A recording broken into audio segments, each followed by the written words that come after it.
Hello, good morning students. Now here we are also discuss about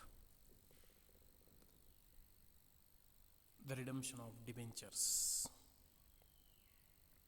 Now first of all,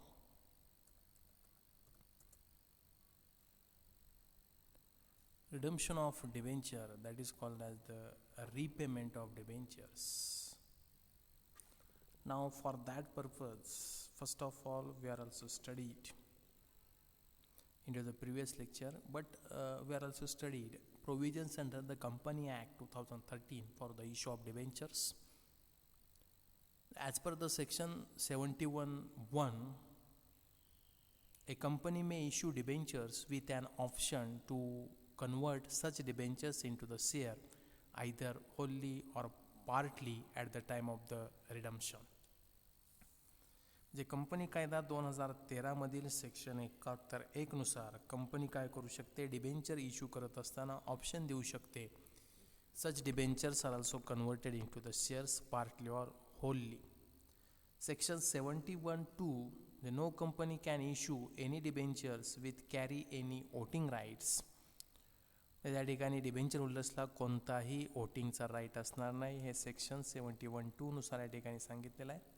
Section 71(4) are also indicate that where debentures are also issued by the company, then the company should create a debenture redemption reserve account out of the profits of the company available for payment of the dividend, and the amount credited to such account should not be utilized by the company for any purpose other than the redemption of debentures.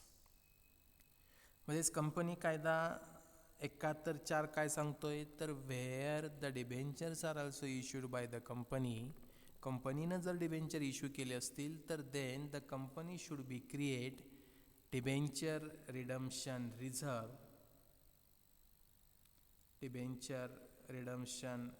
Reserve account out of the profits of the company is available for payment of the dividend, and such amount is credited to that particular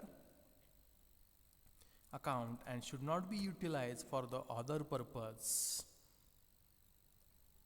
Then debenture is an instrument. आपण या ठिकाणी डिबेंचरची definition बघितलेलं आहे. म्हणजे section 71(4) are also said that the company also creating the debenture redemption reserve for the purpose of redemption of debentures. That means section 71 provide that whenever the debentures are also issued by the company should create the debenture redemption reserve account. त्यालाच आपण sinking fund सुद्धा असं म्हणू शकतो. Out of the profits of the company available for the payment of dividend, and then amount credited to such account should not be utilized for any purpose other than the redemption of debentures. Then basic provisions of that particular, that means the company या ठिकाणी कायद्यानुसार त्यामधला section 71(4) हा काय सांगतोय, तर कंपनीनं हे या ठिकाणी काय केलं पाहिजे, तर त्यांच्या प्रॉफिटमधून या ठिकाणी एक रिझर्व अकाउंट या ठिकाणी किंवा एक फंड क्रिएट केला पाहिजे की जेणेकरून त्याचा उपयोग हा रिपेमेंट किंवा रिडम्शन ऑफ डिबेंचरसाठी होईल. If a charge has been created or any asset of the entire assets of the company, मग त्यामध्ये nature of the charge, the asset charge, म्हणजे since charge is not valid unless registered with registrar, his certificate registering the charge is printed on the bond. मग या ठिकाणी ह्या technical terms आहेत ते काय आपण या ठिकाणी जास्त पाहत बसत नाही. टेक्निकल टर्ममध्ये चार्ज ऑन असेट कधी क्रिएट होईल, हे रजिस्ट्रार असतील कंपनी. आता इथं आपण महत्त्वाचा मुद्दा या ठिकाणी पाहूयात, redemption of debenture. Debentures are also usually redeemable, that is either redeemed in cash or converted after a time period.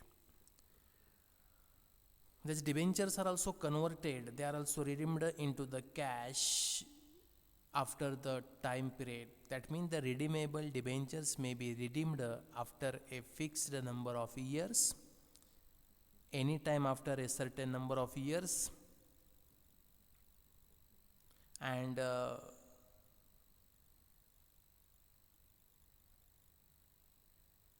the redemption of debentures. A company also purchases debentures and also when the convenient in the open market. When the debentures are also quoted at a discount on the stock exchange, it may be profitable for the company to purchase and cancel them. हा एक महत्त्वाचा मुद्दा आहे. मग आता याच्यामध्ये महत्त्वाचा मुद्दा काय आला तर आपल्याला एक गोष्ट लक्षात आली पाहिजे की रिडम्शन ऑफ डिबेंचर्स म्हणजे त्याचं काय करावं लागेल, रिपेमेंट करावं लागेल. हे साध्या सोप्या भाषेमध्ये झालं.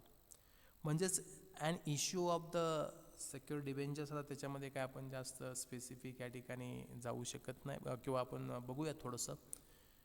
म्हणजेच as per the rule 18(1) the companies share capital and debentures rule 2014, A company शाल not issue secure debentures unless it compliance with the following conditions. नेमली सेक्युअर डिबेंचर्स कंपनी या ठिकाणी इश्यू करू शकत नाही जर फॉलोइंग कंडिशन्स पूर्ण केल्या नसतील तर. म्हणजे an issue of the secure debentures may be made provided the date of its redemption shall not be exceed 10 years from the date of issue.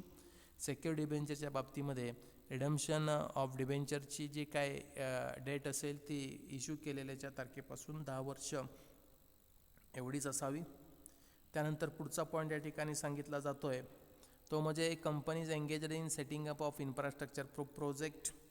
Company जर एखादा प्रोजेक्ट ह्या ठिकाणी करायचं असेल, इन्फ्रास्ट्रक्चर उभं करायचं असेल तर ती कंपनी सेक्युअर डिबेंचर्स इश्यू करू शकते. Infrastructure finance company as define as clause 1. Non banking financial companies. आता हे काय महत्त्वाचं नाही. इन्फ्रास्ट्रक्चर डेट फंड हे क्लॉज आहेत ते जे काय ॲक्टमध्ये किंवा जे काय रूल्स असतील त्या रूल्समध्ये दिलेले आहे. त्यानंतर आपण या ठिकाणी आता पाहणार आहोत, जास्त काही डिटेलमध्ये या ठिकाणी पाहण्याची आवश्यकता नाही. आपले एक कन्सेप्ट क्लिअर झाल्यानंतर त्याच्यामध्ये आपण या ठिकाणी सफिशियंट या ठिकाणी आहे. आता डिबेंचर रिडम्शन रिझर्व्ह म्हणजे नेमकं काय? What is mean by that debenture redemption reserve? It is also called as the sinking fund. That means a company issuing the debentures, it may be required to create a debenture redemption reserve account out of the profits available for the distribution of dividend, and such amount is credited to such account and it cannot be utilized for any purpose other than the redemption of debentures. This company कायदा 2013 मधील section 71(4) नुसार त्या कंपनीनं जर debenture issue केले असतील तर the कंपनीला हे या ठिकाणी डिबेंचर कुठला account, redemption of debenture reserve account, it should be created by that particular company for the purpose of repayment of the debentures. जे डिबेंचरचं रिपेमेंट करण्यासाठी हे या ठिकाणी काय करावं लागेल तर ते रिडम्शन ऑफ डिबेंचर अकाउंट हे या ठिकाणी तयार करावं लागेल. And also such an arrangement would ensure that the company will have sufficient liquid funds for the redemption of debentures at the time of making the payment to the debenture holders. म्हणजे ज्यावेळेस गरज भासेल तर त्यावेळेस sufficient fund असेल, liquid fund असेल, तो त्या कंपनीकडं अवेलेबल असेल.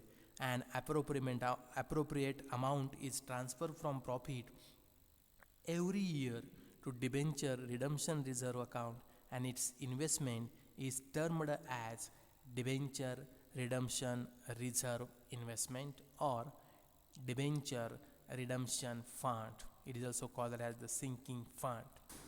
In the last year or at the time, आता इथं या ठिकाणी आपण विचार केला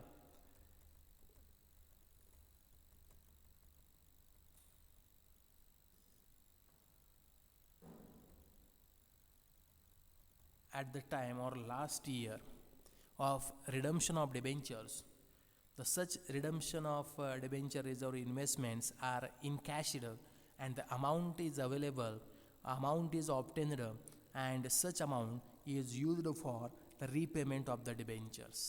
म्हणजे इथं काय होतं आहे तर या ठिकाणी ती अमाऊंट असेल ती अमाऊंट या ठिकाणी इन्व्हेस्ट केलेली अमाऊंट त्यालाच आपण काय म्हणतो इन्व्हेस्टमेंट रिडम्शन किंवा सिंकिंग फंड इन्व्हेस्टमेंट म्हणू शकतो. किंवा डिबेंचर रिडम्शन रिझर्व इन्व्हेस्टमेंट म्हणू शकतो. ती इन कॅशला करू शकतो आणि नंतर जे ऑप्टेन झालेली कॅश असेल त्याचा उपयोग हे डिबेंचरचे पैसे हे देण्यासाठी केला जाईल. म्हणजे at that time investment is encashed and available cash is utilised for the purpose of कशासाठी वापरलं जाईल? For the purpose of repayment of the debentures. The requirement to create debenture redemption reserve. Section 71 of the Companies Act 2013, it also covers the requirement for creating the debenture redemption reserve. मध्ये company कायदा 2013 मधील section 71 नुसार जर कंपनीला debenture redemption reserve create करायचं असेल तर कंपनीनं काय केलं पाहिजे? मग where a company issue debenture under this section, it should be create a debenture redemption reserve account out of its profits which are available for the distribution of dividend every year until such debentures are redeemed. जे पहिली या ठिकाणी requirement काय आहे तर कंपनीनं जर debenture issue केले असतील तर कंपनीनं आउट ऑफ द प्रॉफिट म्हणजे जो प्रॉफिट डिव्हिडंडसाठी अवेलेबल असेल त्या प्रॉफिटमधून तुम्हाला काही रक्कम ही त्या redemption of debenture reserve account असेल त्याला या ठिकाणी ट्रान्सफर करावे लागेल. Then the amounts credited to the debenture redemption reserve should not be utilized by the company for any purpose except for the purpose of aforesaid.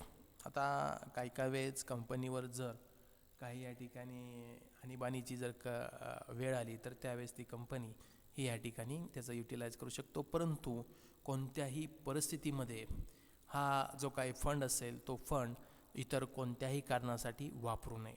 तिसरं, the company should pay interest and redeem the debentures in according with the terms and conditions of their issue.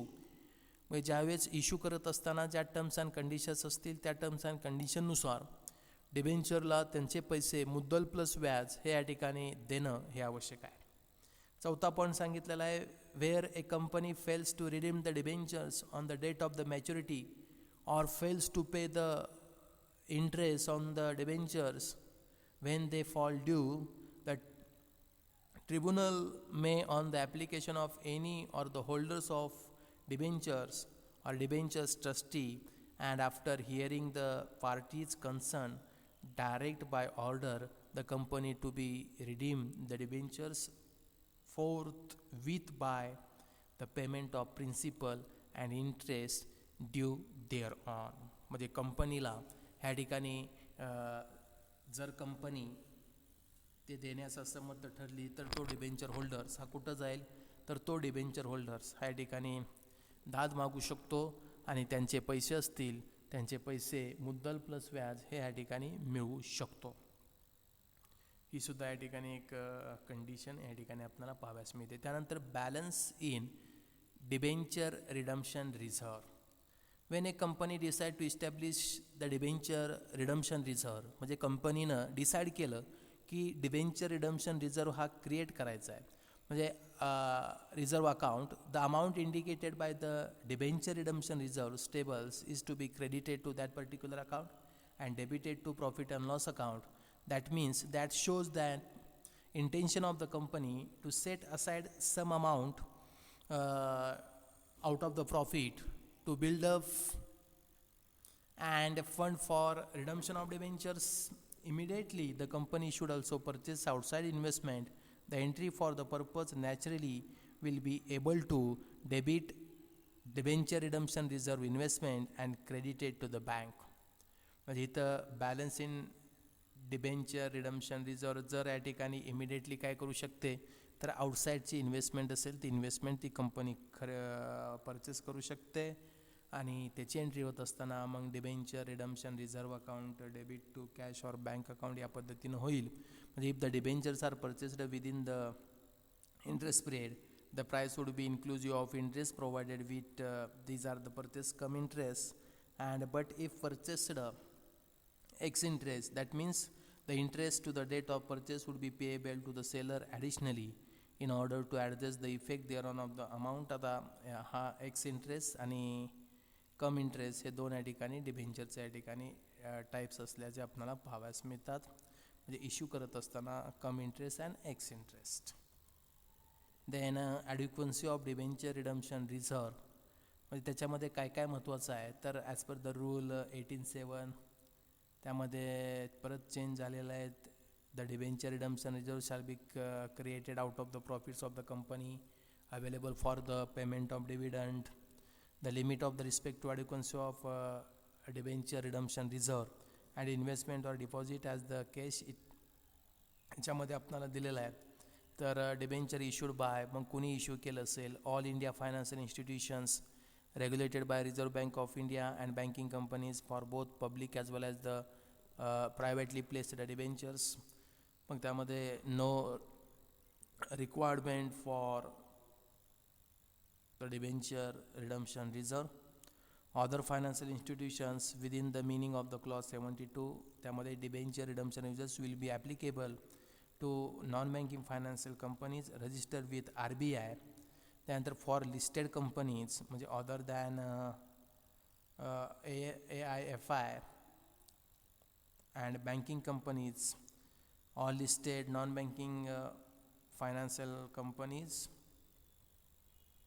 The debenture रिझर्वची provision कोणाकोणासाठी आहे ह्याचा या ठिकाणी आपणाला त्या कायद्यामध्ये या ठिकाणी दिलेला आहे. म्हणजे चार्टर्ड अकाउंटंट्स ऑफ इंडिया त्यांनी जे काय रूल्स जे काय स्टँडर्ड ठरवलेले असतील त्यांनी त्यानुसारच या ठिकाणी हे अकाउंटिंग होत असतं. मग त्याच्यामध्ये debenture issued by and adequacy of debenture redemption reserve हे या ठिकाणी आपण पाहतोय. त्यामध्ये no DRR is required. Housing finance company is registered with National Housing Bank. Other listed companies no is required. All these are also the conditions and terms we are also studied here. Housing finance companies, other unlisted companies, DRR shall be 10% of the value of the outstanding debenture issued. Then investment of debentures redemption reserve amount. म्हणजे further ते investment करत असताना इथं सुद्धा government असेल त्या गव्हर्मेंटनं काही या ठिकाणी रूल्स किंवा कंडिशन्स टाकल्याचं आपणास पाहावयास मिळत आहेत. मग त्या टर्म्स अँड कंडिशन्स नेमक्या कोणत्या आहेत याचासुद्धा या ठिकाणी आपल्याला अभ्यास या ठिकाणी करावा लागेल. मग आता सर्वात महत्त्वाचा मुद्दा, all listed non-banking financial companies, all listed HFCs, all other listed companies other than AIFI banking companies and other FI, all unlisted companies which are not NBFCs and HFCs shall or be other before 13th day of the April in respect of debenture issued, deposit or invest as the case may be, some should be not less than 15% of the amount of debenture maturing during the year. आता याच्यामध्ये सर्वात महत्त्वाचा मुद्दा काय ते maturity पिरियडच्या वेळी जेवढी डिबेंचरची amount असेल त्याच्यापेक्षा 15% कमी अमाऊंट या ठिकाणी डिबेंचर्स या ठिकाणी इन्व्हेस्ट या ठिकाणी करू शकतात. त्याच्यापेक्षा जास्त असली पाहिजे, कमी असता कामा नाही. म्हणजेच या ठिकाणी निश्चितच आपणाला एक माहीत असलं पाहिजे जेवढी अमाऊंट असेल डिबेंचरची रिपेमेंटची नॉट लेस दॅन 15% असं या ठिकाणी आपल्याला इथं सांगितलेलं आहे. आता पुढचा मुद्दा आपण बघतोय. आपण हा टेक्निकल पॉईंट या ठिकाणी पाहतोय, त्याचे काय जास्त आपल्याला आवश्यकता नाही. जर्नल एंट्रीज आता आपण पाहणार आहोत. In case of partly convertible debenture ते सुद्धा काय महत्त्वाचं नाही. त्यानंतर आता journal entries, all necessary journal entries are also passed in the books of a कंपनीच्या बुक्समध्ये त्या एंट्री होतील. मग पहिली जर्नल एंट्री काय होईल, after allotment of debentures. After allotment of debentures for setting aside the fixed amount of profit for the redemption, for investing such amount set aside for the redemption, then for receipt of interest on bank interest on redemption debenture redemption reserve account. त्यानंतर for transfer of interest on debenture redemption reserve account. चौथं या ठिकाणी झाली entry. आणि ह्याची process पाहिल्यानंतर आपल्या लक्षात येईल कशा पद्धतीनं फ्लो आहे. आणि interest on debenture redemption reserve account, and at the time of redemption of debentures आणि शेवटी तो बॅलन्स हा या ठिकाणी जनरल रिझर्वला हा या ठिकाणी ट्रान्सफर केला जाईल. आता इथं दोन याच्यामध्ये आपणाला त्याची विभागणी करायची आहे. विभागणी करत असताना सर्वात महत्त्वाचा मुद्दा आहे की पहिली प्रोसेस काय होईल, म्हणजेच आफ्टर द अलॉटमेंट ऑफ डिबेंचरचं अलॉटमेंट केल्यानंतर कंपनीला आउट ऑफ द प्रॉफिट म्हणजे प्रॉफिटमधून काही रक्कम काय करावी लागेल, तर ती या ठिकाणी डिबेंचर रिडम्शन रिझर्व्ह अकाउंटला या ठिकाणी ट्रान्सफर करावी लागेल. म्हणजे प्रॉफिटमधून ती अमाऊंट ट्रान्सफर करतोय म्हणून त्याला आपण काय म्हणतो, profit and loss appropriation account. म्हणजे या ठिकाणी एंट्री होताना काय होणार, तर profit and loss appropriation account debit to debenture redemption reserve account. म्हणजे पहिली एंट्री होत असताना या ठिकाणी काय होणार आहे, तर journal entries in the books of, या ठिकाणी बघा journal entries in the books of company. तर कंपनीच्या पुस्तकामध्ये त्याची जर्नल एंट्री होणार आहे. म्हणजेच काय करणार आहे, company are also prepared various books of accounts. आपण समजण्यासाठी पाहतोय व्हेरियस बुक्स ऑफ अकाउंट्स. मग याच्यामध्ये काय काय असेल, तर सच फंड म्हणजे कोणता, debenture redemption reserve, debenture redemption reserve, ज्यालाच आपण DRR किंवा यालाच आपण सिंकिंग फंडसुद्धा म्हणू शकतो. सिंकिंग फंड मेथडमध्ये याला सिंकिंग फंडसुद्धा म्हटलं जातं. दुसरं या ठिकाणी सिंकिंग फंड इन्व्हेस्टमेंट किंवा डिबेंचर रिडम्शन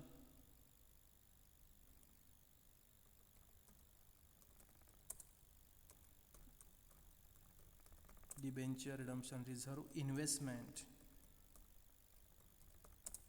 आणि तिसरं आपल्याला विचारात घ्यायचे आहे बँक अकाउंट. त्यानंतर चौथं असणार आहे इंटरेस्ट ऑन. इन्व्हेस्ट केले म्हटल्यानंतर त्याचा काय मिळणार आहे, इंटरेस्ट मिळणार आहे. इंटरेस्ट ऑन DRR म्हणजे डिबेंचर रिडम्शन रिझर्व्ह. आता पहिली प्रोसेस काय होईल, तर पहिल्या प्रोसेसमध्ये पहिली जर्नल एंट्रीमध्ये transfer of amount to DRR म्हणजे डिबेंचर रिडम्शन रिझर्व्ह. म्हणजेच काय एंट्री काय होणार आहे, तर एंट्री होत असताना transfer of amount to the debenture redemption reserve म्हणजे डिबेंचर रिडम्शन रिझर्व्हला अमाऊंट ट्रान्सफर करायची असेल तर त्याची एंट्री काय होईल, ही एंट्री कॉमन राहील, त्याच्यामध्ये काही बदल होणार नाही, फक्त इयर चेंज होईल. म्हणजे एंट्री काय होणार आहे, तर profit and loss appropriation account debit to debenture redemption reserve account.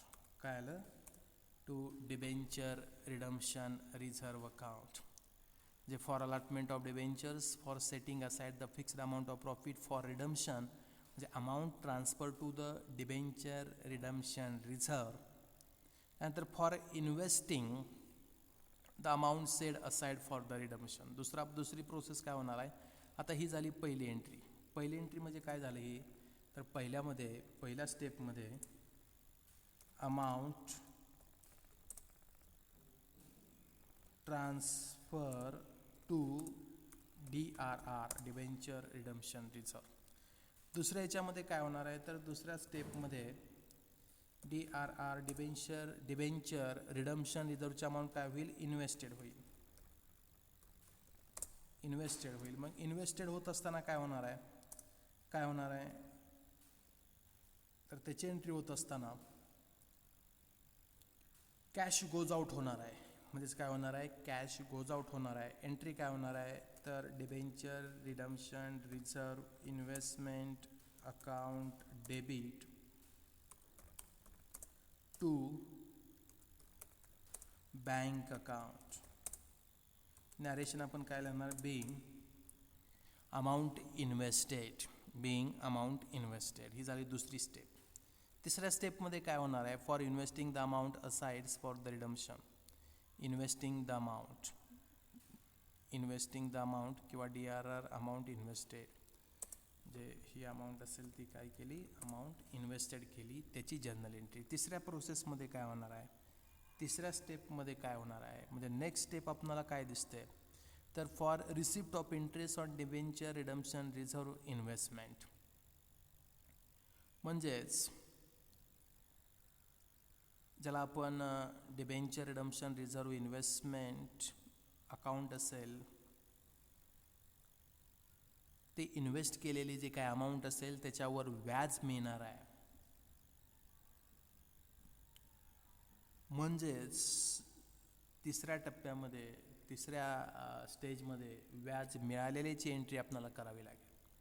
कशावरचं व्याज, जी अमाऊंट बाजूला काढून ठेवली असेल डिबेंचरचे पैसे देण्यासाठी, ती इन्व्हेस्ट केल्यानंतर वर्ष पूर्ण झाल्यानंतर at the end of the year त्याच्यावर काहीतरी व्याज मिळेल, आणि मग ते व्याज असेल,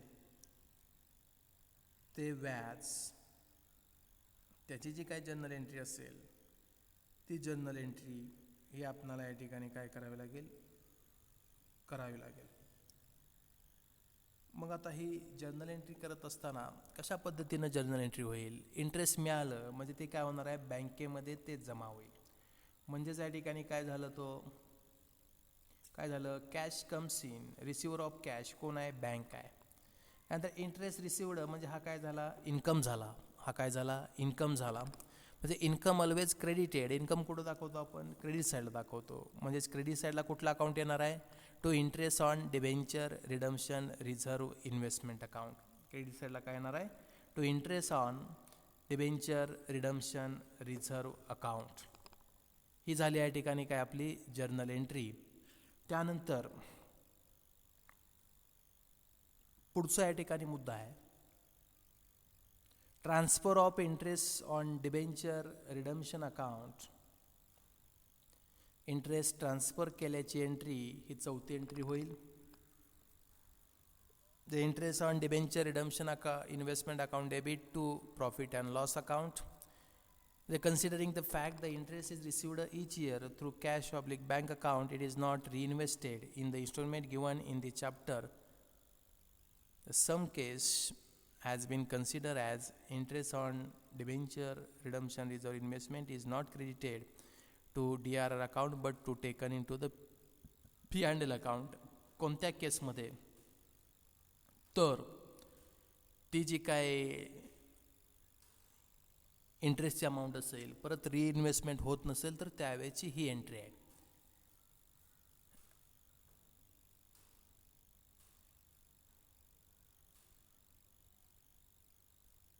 नॉट रिइन्व्हेस्टेड, मग त्यावेळेसची ही एंट्री या ठिकाणी होईल, ते क्रेडिटेड होईल प्रॉफिट अँड लॉस अकाउंटला. परंतु जर परत इन्व्हेस्टेड केलं तर त्याची entry interest on debenture redemption account debit to redemption of debenture investment account अशीच या ठिकाणी एंट्री होईल.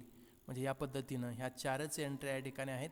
ह्या चार सेम एंट्रीज ह्या ठिकाणी प्रत्येक वर्षी ही या ठिकाणी काय करावं लागतील, आपल्याला तयार करावं लागतील. आणि शेवटी at the end of the year म्हणजेच debentures at the redemption of डिबेंचरला मग त्याचा दुसरा टप्पा आला, encashment of debenture redemption reserve investment. ती इनकॅशमेंट करायची असेल तर ती काय करावी लागेल, ते इन्व्हेस्टमेंट विड्रॉ करावे लागेल. शेअर वगैरे घेतले असतील तर ते शेअर वगैरे काय करावे लागतील, विकावे लागतील. आणि अशा पद्धतीनं हे या ठिकाणी काय होईल, रिडम्शन ऑफ डिबेंचर रिझर्व अकाउंटचं हे या ठिकाणी जर्नल एंट्रीज या ठिकाणी पूर्ण होतील. पहिल्या स्टेपमध्ये काय होणार, तर या ठिकाणी the amount transfer to debenture redemption reserve account, त्यालाच आपण सिंकिंग फंड मेथडमध्ये सिंकिंग फंड म्हणतो. म्हणजे एंट्री काय होणार आहे, profit and loss appropriation account debit to debenture redemption reserve account किंवा कॅश किंवा सिंकिंग फंड अकाउंटसुद्धा म्हटलं जातं. त्यानंतर sinking fund amount is invested किंवा debenture redemption reserve amount is invested. मग त्याला आपण त्या अकाउंटला नाव काय देणार, debenture redemption reserve investment account debit to bank account. आणि तिसरा पॉईंट येतो आहे आपला, तिसरा पॉईंट काय या ठिकाणी, इंटरेस्ट मिळाल्याची एंट्री. म्हणजेच त्याच्यामध्ये इंटरेस्ट असेल ते इंटरेस्ट रिसिव्ड म्हणजे जमा झाल्याची एंट्री किंवा मिळाल्याची एंट्री करावी लागेल. Bank account debit to interest on redemption reserve investment account म्हणजेच to interest on debenture redemption reserve investment account.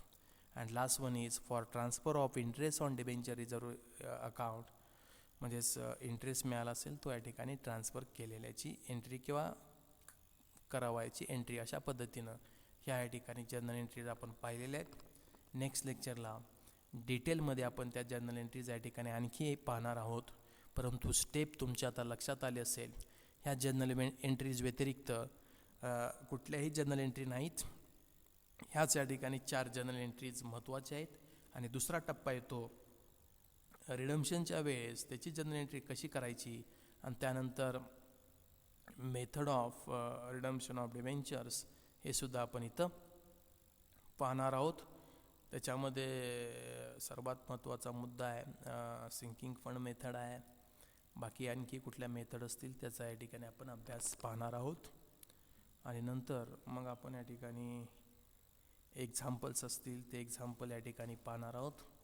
Ledger account कशा पद्धतीनं तयार करायचं हे सुद्धा आपण पाहणार आहोत.